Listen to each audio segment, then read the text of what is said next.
Телефони 12 Pro Max, 12 ва 13 Pro Max омадагия, аккумуляторошон ай 90 болоай, набине бародаро, барои мисол 96%, иниш 94%, иниш 88%.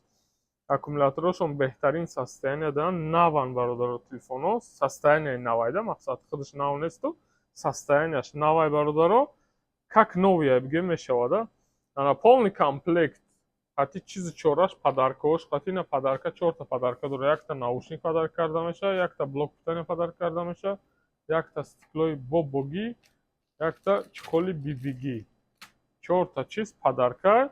Нархоша гуфта мегзарем 12 Pro Max 48500 256 хотираш ва 13 Pro Max 256 58500 рубл. Ҳамаи телефонҳо гарантия доранд бародари азиз.